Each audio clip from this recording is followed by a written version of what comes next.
stated I will free them all, but the other demands I fully support. They want to put all the responsibility on me, but we have to look at things in its totality and say, how long has it been going on? We believe we're doing a good job here, but of course we're going to look at all of it. We have been hard at work changing the culture and the conditions of the City Justice Center, which predate my administration. Jails should not be a death sentence. Jails should not be a death sentence. Jails should not be a death sentence.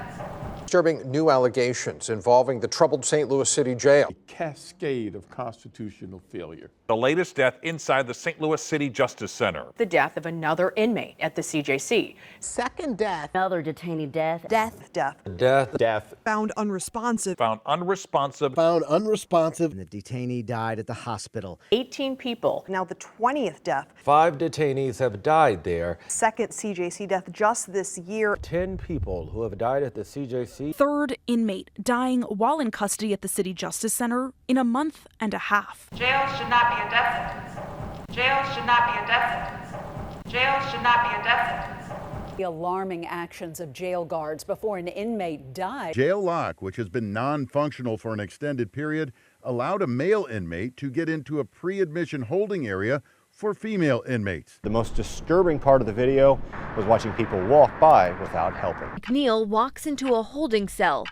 3 minutes later, he's dragged out, limp and barely moving. Kevin Cavins endured extreme pain, suffering, and injury his last 3 days alive as he suffered from opioid withdrawals in a detox tank in the city jail. Detainee left on the floor in his own feces. Vitals were never checked before he was placed into the restraint despite stumbling out of his cell. He was strapped to a restraint chair. Prescribing him with drugs known to have adverse interactions when taken together. Prison guard is facing a felony charge for allowing 2 inmates to beat another inmate. That's 32-year-old Carlton Bernard, appearing too weak to hold up his own head in the St. Louis Justice Center. Compare what he looks like here to how he looked before being brought in just 2 months prior. Claims a nurse gave him certain medicines despite him being allergic to them. The guards, the city of St. Louis, and Yes Care all knew that he wasn't being nourished, that he wasn't drinking, and that he wasn't being treated for his diabetes. What did they expect to happen? Overall, I think lack of concern for those inmates. They've done something wrong, but they're not animals.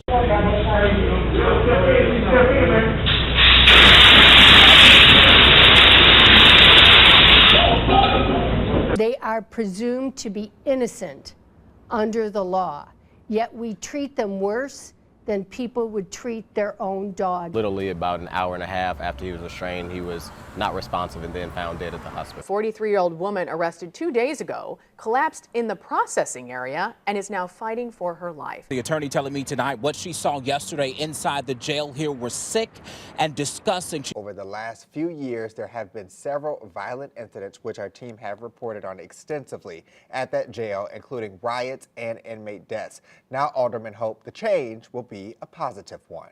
Inmates holding a corrections officer hostage, requesting hot food. Whistleblower told the I-Team just 1 week later the violence was due to inmates being denied rec time, shower time, laundry, and other basic industry standards. The detention center should not be a place where people go to die.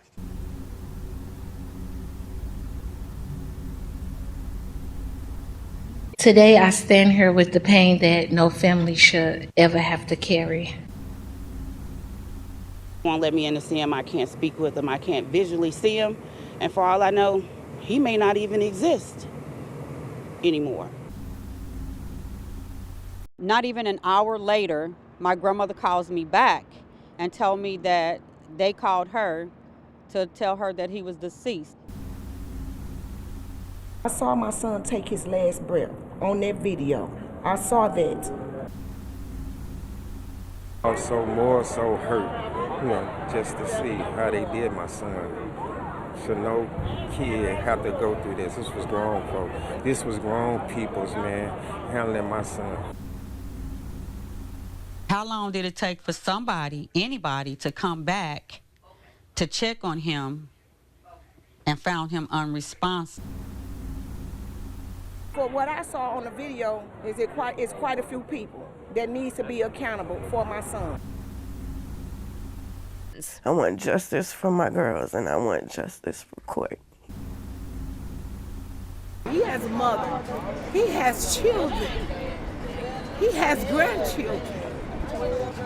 And we need answers, and that's all we're saying. We need answers. Why did it take you so long to even contact me? I never got to say goodbye to him the proper way. It breaks my heart to see him in that condition, and he looked as if he's unaware of his surroundings.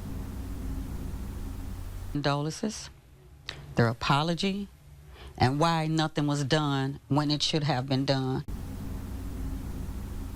He's only 31 years old. He was a very healthy young man, and it shouldn't have happened. I don't know what's going on at that City Justice Center, but I want answers.